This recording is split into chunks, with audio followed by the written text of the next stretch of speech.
नमस्कार दोस्तों, स्वागत है आपका आज के मुख्य समाचार में, जिसमें दिन भर की सारी जरूरी और बड़ी खबरें आपके लिए लेके आए हैं। और खबर होगा उत्तर प्रदेश के विधानसभा चुनाव का, जहां पर बड़े सर्वे ने उड़ा दी है भाजपा की नींद। और इसी के साथ चुनाव रद्द कराने का मामला पहुंच चुका है सुप्रीम कोर्ट। क्या पूरी खबर आपको जरूर बताएंगे दोस्तों, लेकिन उससे पहले अगर आपको भी ऐसा लगता है कि उत्तर प्रदेश के चुनाव में भाजपा को बड़ा नुकसान होना तय है, तो आप अभी दोस्तों वीडियो को लाइक जरूर कीजिए और लाल बटन को दबा के चैनल को फ्री में सब्सक्राइब करके घंटी बजाकर कमेंट में लिखिए जय हिंद, और साथ ही साथ बताइए कि किसकी बनेगी उत्तर प्रदेश में सरकार। दोस्तों रुक करते हैं आज की सुर्खियों की तरफ। पूर्वांचल अवध में बीजेपी एसपी के बीच वोट शेयर का मामूली अंतर लगातार गिर रहा है। भाजपा का प्रदर्शन का ग्राफ और समाजवादी पार्टी को मिल रही है बम्पर जीत। ओमिक्रॉन की दहशत के बीच सुप्रीम कोर्ट से गुहार, महामारी से बचाव के दिशा निर्देश के लिए चुनाव आयोग को दे निर्देश।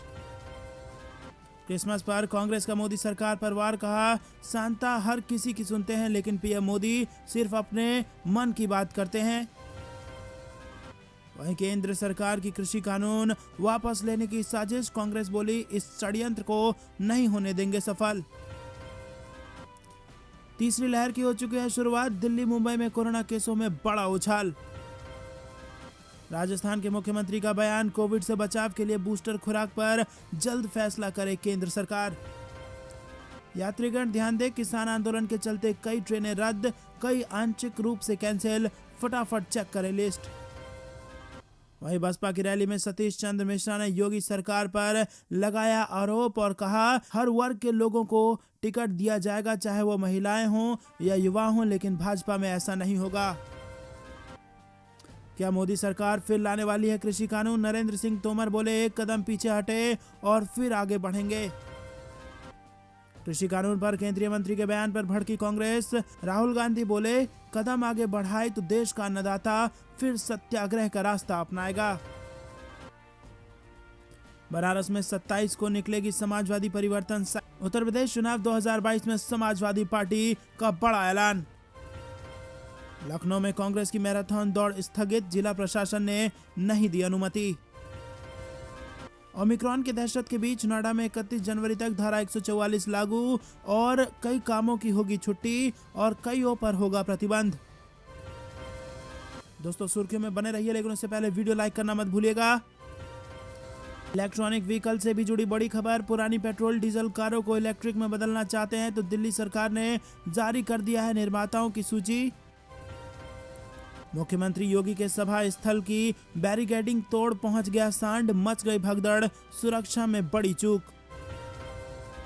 दिल्ली के सरोजनी मार्केट में भीड़ का वीडियो वायरल होने पर जागा प्रशासन, ऑड इवन लागू, अतिक्रमण हटाना शुरू। वही खबर मौसम की, हरियाणा सहित उत्तरी राज्यों में करवट लेगा मौसम, भारी बारिश और ओलावृष्टि की संभावनाएं। खबर पंजाब से, 22 किसान संगठनों ने मिलकर बनाई सियासी पार्टी संयुक्त समाज मोर्चा, राज्य की सभी सीटों पर चुनाव लड़ने का ऐलान। मोबाइल भी ऑफ, इस्तीफा देने के बाद आखिर कहां गायब हो गए हरक सिंह रावत, उत्तराखंड से बड़ी खबर। कोरोना के खतरे के बीच क्या टाले जाएंगे चुनाव, चीफ इलेक्शन कमिश्नर का आया जवाब। बरेली में पूर्व मंत्री जुगल किशोर वाल्मीकि का बयान, बोले आरक्षण बचाना है तो बीजेपी को सत्ता से बाहर करे दलित समाज। वहीं मुख्यमंत्री योगी आदित्यनाथ के रोड शो से पहले गाजियाबाद में भिड़ गए अपने ही दो बड़े भाजपा नेता, वीडियो वायरल। बुंदेलखंड में भाजपा को नुकसान तो पश्चिमी यूपी में फायदा, समाजवादी पार्टी ने किया हैरान। खबर उत्तराखंड से, एमएलए ममता राकेश का छलका दर्द, कहा कांग्रेस विधायकों के साथ पक्षपात कर रही है सरकार।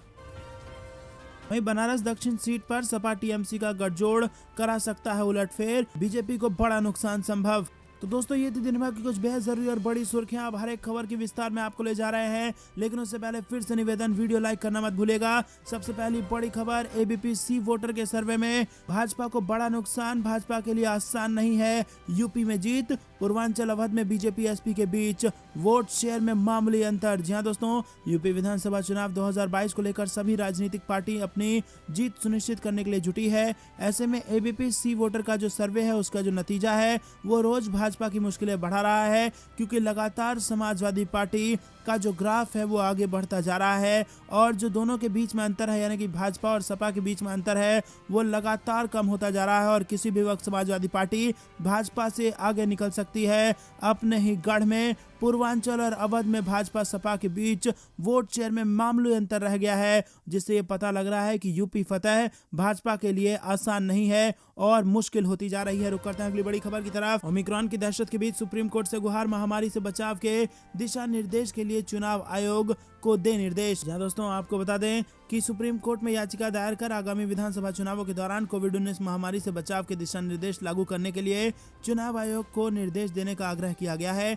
याचिका में राजनीतिक दलों को डिजिटल प्लेटफॉर्म पर प्रचार अभियान चलाने के लिए निर्देश देने की भी मांग की गई है। रुक करते हैं अगली बड़ी खबर की तरफ। क्रिसमस पर कांग्रेस का मोदी सरकार पर वार, कहा सांता हर किसी को सुनते हैं लेकिन पीएम मोदी सिर्फ अपने मन की बात करते हैं। कांग्रेस ने शनिवार को क्रिसमस पर आधारित ट्वीट्स की एक सीरीज के माध्यम से ईंधन की कीमतों और मुद्रास्फीति को लेकर केंद्र सरकार पर जमकर तंज कसा। पार्टी ने सांता क्लॉज की छवि और संदेश के साथ ट्वीट किया और कहा गया कि क्रिसमस के लिए हम केवल एक सरकार चाहते हैं जो सुनती है। भगवान का शुक्र है कि सांता हर किसी की इच्छा सुनते हैं, क्योंकि मोदी जी केवल अपने मन की बात सुन रहे हैं। रुक करते हैं अगली बड़ी खबर की तरफ। केंद्र सरकार की कृषि कानून वापस लेने की साजिश, कांग्रेस बोली इस षड्यंत्र को नहीं होने देंगे सफल। जी हां दोस्तों, कांग्रेस ने कहा है कि सरकार 5 राज्यों के विधानसभा चुनाव के बाद किसान विरोधी तीनों कृषि कानून वापस लाने की साजिश पर काम कर रही है, लेकिन उसके इस षड्यंत्र को सफल नहीं होने दिया जाएगा। कांग्रेस संचार विभाग के प्रमुख रणदीप सिंह सुरजेवाला ने शनिवार को यहां विशेष संवाददाता सम्मेलन में कहा कि कृषि मंत्री नरेंद्र सिंह तोमर ने कल महाराष्ट्र में तीनों कानूनों को किसान हित में बताया था और कहा कि इनको वापस लाया जाएगा। तो दोस्तों, क्या किसानों को धोखा देने की गई है कोशिश और क्या चुनाव के बाद फिर से लाए जाएंगे ये कानून? यहाँ पर बड़े षड्यंत्र की तरफ इशारा किया है कांग्रेस ने और कहा है कि इस षड्यंत्र को नहीं होने देंगे सफल। आपको क्या लगता है, कमेंट करके हमें जरूर बताइए। रुक करते हैं अगली बड़ी खबर की तरफ। तीसरी लहर की हो चुकी है शुरुआत, दिल्ली मुंबई में कोरोना के केसों में बम्पर उछाल। जी हां दोस्तों, कोरोना के नए वेरिएंट ओमिक्रॉन की वजह से देश में कोरोना की तीसरी लहर का आना लगभग तय हो गया है। विशेषज्ञों की ओर से दी गई चेतावनी के मुताबिक ही कोरोना केस तेजी से बढ़ने लगे हैं। पहली और दूसरी लहर में संक्रमण का गढ़ रहे मुंबई और दिल्ली में एक बार फिर कोरोना तेजी से पैर पसार रहा है और आज फिर इन दोनों महानगरों में कोरोना केसों में काफी तेजी दिखी है, जिससे ये सवाल उठने लगा है कि क्या तीसरी लहर की शुरुआत हो चुकी है। दिल्ली में 24 घंटे में कोरोना संक्रमण के 249 नए केस दर्ज किए गए हैं, जो कि 13 जून के बाद सर्वाधिक रेट भी बढ़कर 0.43% हो गई है। राजधानी दिल्ली में पिछले कई दिनों से लगातार कोरोना केस बढ़ रहे हैं। स्वास्थ्य विभाग की ओर से दी गई जानकारी के मुताबिक 24 घंटे में 250 लोग संक्रमित पाए गए हैं। रुक करते हैं अगली बड़ी खबर की तरफ, जो कि राजस्थान से आ रही है। राजस्थान के मुख्यमंत्री ने कहा कि कोविड से बचाव के लिए बूस्टर खुराक पर जल्द फैसला करे केंद्र। जी हां दोस्तों, राज्य और देश में कोरोना वायरस संक्रमण के बढ़ते मामलों के बीच राजस्थान में मुख्यमंत्री अशोक गहलोत ने शनिवार को फिर से कहा कि केंद्र सरकार कोविड से बचाव के लिए बूस्टर खुराक के बारे में जल्द फैसला करे। इस संबंध में अखबार में प्रकाशित लेख को साझा करते हुए गहलोत ने ये ट्वीट किया है। रुक करते हैं अगली बड़ी खबर की तरफ। यात्रीगण ध्यान दें, किसान आंदोलन के चलते कई ट्रेनें रद्द, आंशिक रूप से कैंसिल और फटाफट चेक कर ले अपनी लिस्ट। जी हां दोस्तों, उत्तर रेलवे के फिरोजपुर मंडल पर किसान आंदोलन की वजह से रेल यातायात प्रभावित हुआ है। उत्तर पश्चिम रेलवे के मुख्य जनसंपर्क अधिकारी कैप्टन शशि किरण ने इसकी जानकारी दी है। रुक करते हैं अगली बड़ी खबर की तरफ। बसपा की रैली में सतीश चंद्र मिश्रा ने योगी सरकार पर लगाए कई आरोप, टिकट देने पर भी लगाए गंभीर आरोप। जी दोस्तों, प्रयागराज में सतीश चंद्र मिश्रा की रैली के दौरान भारी भीड़ जमा हुई और को बता दें कि रैली में जिसमें सतीश चंद्र मिश्रा मुख्य अतिथि के रूप पर थे। बसपा की रैली के दौरान विधानसभा चुनाव के लिए तमाम प्रत्याशियों के दावेदार भी मंच पर मौजूद थे। सतीश चंद्र मिश्रा ने महंगाई समेत कई मुद्दों पर प्रदेश की सरकार पर सवाल उठाया और कहा कि बसपा के शासनकाल में कानून व्यवस्था चुस्त दुरुस्त रहती थी। प्रदेश की योगी आदित्यनाथ सरकार पर हमला करते हुए उन्होंने कहा कि कोरोना की दूसरी लहर से जो हाहाकार मचा वह प्रदेश सरकार की नाकामी का नतीजा था। रुक करते हैं अगली बड़ी खबर की तरफ, जिसमें आपको बता दें कि कृषि कानूनों पर केंद्रीय मंत्री के बयान पर भड़की कांग्रेस।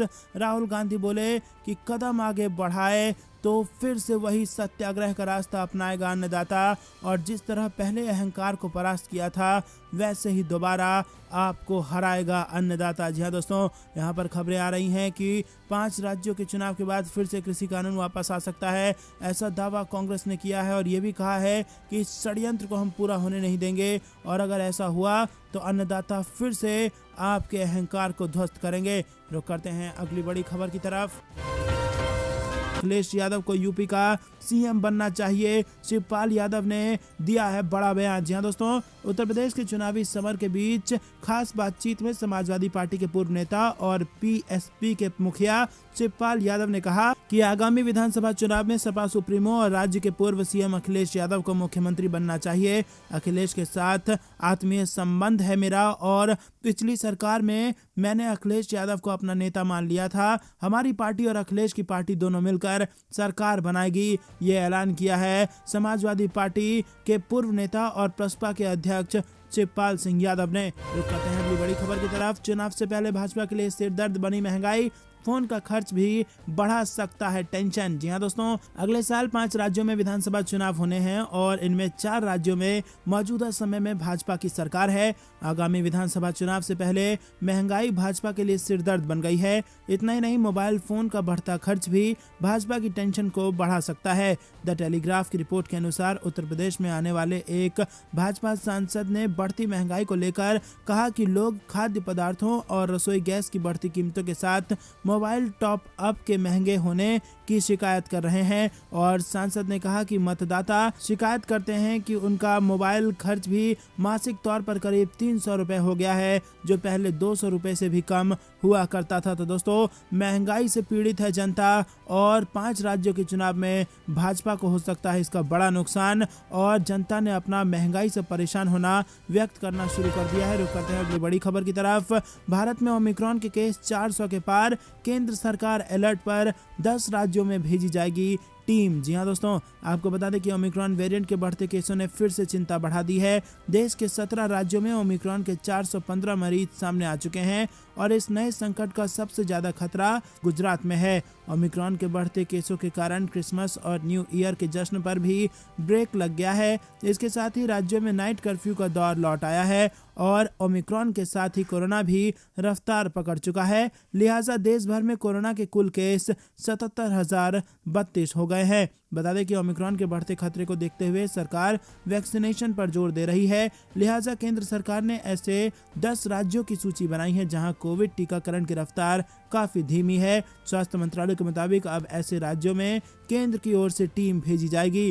दोस्तों, रुक करते हैं अगली बड़ी खबर की तरफ, जिसमें आपको बता दें कि यूपी में कांग्रेस की लहर, जुड़ रहे हैं युवा। जी हाँ दोस्तों, आपको बता दें युवा कांग्रेस के राष्ट्रीय अध्यक्ष श्रीनिवास बीवी ने कहा कि युवा किसान पंचायत में उमड़ा जनसैलाब बता रहा है कि यूपी में परिवर्तन तय है। वर्तमान में किसान, युवा और मजदूर परेशान हैं। इस बार युवा और किसान कांग्रेस के साथ जुड़ रहे हैं। छतारी के पैठ बाजार में युवा कांग्रेस पार्टी की युवा किसान पंचायत को बतौर मुख्य अतिथि युवा कांग्रेस के राष्ट्रीय अध्यक्ष श्रीनिवास बीवी संबोधित कर रहे थे। दोस्तों, रुक करते हैं अगली बड़ी खबर की तरफ। रेलवे ने 396 ट्रेनों को किया रद्द, 21 ट्रेनों के रूट में हुआ है बदलाव। जी हाँ दोस्तों, आपको बता दें कि 25 दिसंबर यानी शनिवार को आप भी ट्रेन से यात्रा करने जा रहे हैं तो आपके लिए बहुत जरूरी खबर है। रेलवे ने कई ट्रेनों को रद्द कर दिया है और कई ट्रेन के रूट में बदलाव किया गया है। रेलवे की तरफ से हर दिन कैंसिल की गई ट्रेनों की लिस्ट जारी की जाती है। शनिवार को रद्द की गई ट्रेनों में पैसेंजर, एक्सप्रेस और स्पेशल ट्रेन भी शामिल है। रेलवे की तरफ से जो लिस्ट जारी की गई है और उसके मुताबिक 351 ट्रेनों को रद्द कर दिया गया है, 45 ट्रेनों को आंशिक रूप से कैंसिल किया गया है, 4 ट्रेनों को रीशेड्यूल कर दिया गया है, 21 ट्रेनों के रूट में बदलाव किया गया है। रुक करते हैं अगली बड़ी खबर की तरफ, जिसमें आपको बता दें कि यूपी में आज से रात का कर्फ्यू, रात्रि 11 बजे से सुबह 5 बजे तक बंद रहेंगी सब कुछ और बिना मास्क नहीं मिलेगा कोई सामान। जी हाँ दोस्तों, प्रदेश में रात की कर्फ्यू का दौर फिर लौट आया है। देश भर में कोरोना के बढ़ते मामले और नए ओमिक्रॉन वेरिएंट के खतरे की आशंका को देखते हुए योगी सरकार ने पूरे सप्ताह 11 बजे से सुबह 5 बजे तक रात्रिकालीन कर्फ्यू लगाने का फैसला किया है। यही नहीं, शादी विवाह तथा अन्य सार्वजनिक आयोजन में कोविड प्रोटोकॉल के साथ अधिकतम 200 लोगों की ही शामिल होने की अनुमति होगी। आयोजनकर्ता को इसकी सूचना स्थानीय प्रशासन को देनी होगी। इस संबंध में मुख्य सचिव राजेंद्र कुमार तिवारी ने शुक्रवार देर शाम शासन आदेश जारी कर दिया है। मुख्यमंत्री योगी आदित्यनाथ ने विभिन्न राज्यों में कोरोना के बढ़ते मामले को देखते हुए टीम 9 की बैठक में अफसरों को रात्रिकालीन कर्फ्यू लगाने के निर्देश दिए हैं और इस दौरान आवश्यक सेवाएं जैसे एम्बुलेंस आदि संचालित रहेंगी। मुख्यमंत्री ने निर्देश दिए कि बाजारों में मास्क नहीं तो सामान नहीं के संदेश किया जाए। बिना मास्क कोई भी दुकानदार ग्राहक को सामान ना दे। सड़कों व बाजारों में हर किसी के लिए मास्क अनिवार्य किया जाए। पुलिस बल लगातार गश्त करे तथा पब्लिक एड्रेस सिस्टम को और प्रभावी बनाया जाए। दोस्तों रुक करते हैं अगली बड़ी खबर की तरफ। भीम यात्रा के जरिए दलितों को जोड़ेगी कांग्रेस, महासम्मेलन से यात्रा की करेगी शुरुआत। राहुल गांधी प्रियंका गांधी के साथ पंजाब के मुख्यमंत्री भी इसमें होंगे शामिल। जी हाँ दोस्तों, यूपी की सियासत में महिलाओं की भागीदारी तय करके आधी आबादी में जगह बना रही कांग्रेस पार्टी की नजर अब दलित वोटरों पर भी है। इसके लिए पार्टी भीम यात्रा की शुरुआत कर रही है। यात्रा की शुरुआत जनवरी के दूसरे सप्ताह में आयोजित होने वाले दलित महासम्मेलन से होगी। इस महासम्मेलन में प्रियंका गांधी राहुल गांधी के साथ पंजाब के मुख्यमंत्री चरणजीत सिंह चन्नी भी शामिल होंगे। दलितों की आबादी पंजाब के बाद यूपी में सबसे ज्यादा है और इस आबादी का सियासी वजूद इसलिए महत्वपूर्ण है क्योंकि ये वोट बैंक किसी भी दल के लिए सत्ता का आधार बन सकता है। यूपी में दलितों की आबादी सबसे ज्यादा करीब 23% है। पश्चिम में जाटव और पूर्व यूपी में हरिजन समाज की आबादी करीब 12% मानी जाती है। दलितों की सबसे बड़ी पार्टी बहुजन समाज पार्टी है और इसी कोर वोट बैंक के जरिए बसपा सत्ता पर काबिज होती रही है। अगर ये दलित कांग्रेस के साथ आते हैं तो उसकी किस्मत चमक सकती है। हालांकि दलित वोट बैंक अभी भी बसपा के साथ खड़ा है। हालिया चुनावों में बीजेपी सबसे बड़े दल के रूप में उभरी है, लेकिन बसपा का वोट बैंक उसके साथ मुस्तैदी से खड़ा रहा। कांग्रेस के इस भीम यात्रा की रूपरेखा तैयार हो चुकी है। प्रदेश की सुरक्षित सीटों पर खासकर फोकस रहेगा और इस यात्रा के केंद्र में डॉक्टर भीमराव अंबेडकर होंगे। पार्टी के पदाधिकारी दलित आबादी के बीच जाकर चर्चा आयोजित करेंगे। इसमें कांग्रेस के शासनकाल में दलितों को क्या मिला इसकी जानकारी दी जाएगी। इसके अलावा डॉक्टर भीमराव अंबेडकर के देश के उत्थान में योगदान और उनकी जीवनी पर चर्चाएं होंगी। इसके अलावा और भी दलित महापुरुषों की जीवन को चर्चा में सामने रखा जाएगा। तो करते हैं अगली जो कि बिजनौर से आ रही है। भ्रष्टाचार का फिर से मिला है एक बड़ा सबूत। उंगली से ही उधड़ने लगी सड़कें। यूपी में खुल गई विकास के दावों की पोल। जी हाँ दोस्तों, चुनाव से पहले भाजपा की मुश्किलें लगातार बढ़ती जा रही हैं। उत्तर प्रदेश में चुनाव से पहले कई तरह की वीडियो सोशल मीडिया पर लगातार वायरल हो रही है।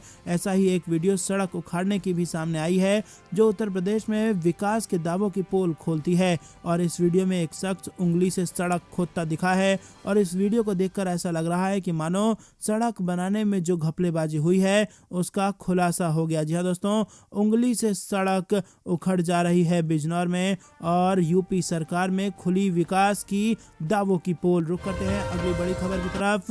कोरोना के बढ़ते संक्रमण को नहीं रोक सकते, केरल के कोविड एक्सपर्ट कमेटी के डॉक्टर ने खड़े कर दिया अपने हाथ। जी हाँ दोस्तों, कोरोना वायरस के ओमिक्रॉन वेरिएंट के बढ़ते संक्रमण को रोका नहीं जा सकता है। केरल में कोविड-19 संक्रमण को लेकर बनी विशेषज्ञों की एक कमेटी के चिकित्सक ने ये बात कही है। कमेटी में शामिल डॉक्टर DS अनीश ने यह भी बताया कि नए वेरिएंट के केस हर 2 दिन में डबल हो जा रहे हैं। न्यूज एजेंसी से बातचीत में डॉक्टर ने कहा कि ग्लोबल ट्रेंड से ये पता चला है कि 2 से 3 हफ्तों में ओमिक्रॉन के केस 1000 तक पहुंच जा रहे हैं और हो सकता है कि 2 महीने में 1 मिलियन पहुंच जाएं। भारत में इस संक्रमण के विस्फोट को रोकने के लिए हमारे पास 1 महीने से ज़्यादा का वक्त नहीं है, हमें इसे रोकना होगा। उन्होंने ये भी कहा कि देश में ज़्यादातर केस प्रवासियों से संबंधित हैं। वहीं कमेटी के डॉक्टर ने चेताते हुए कहा कि हम भारत में संक्रमण को फैलने से नहीं रोक सकते। हमारे पास अपने सिस्टम को फिर से सक्रिय करने के लिए 1 महीने का समय है ताकि हालात हमारे हाथ से निकल ना जाएं। उन्होंने कहा कि अगर हम अपने सिस्टम का इस्तेमाल समय पर करते हैं तो भी भारत जैसे देश में ओमिक्रॉन के संक्रमण के बढ़ने की आशंका काफ़ी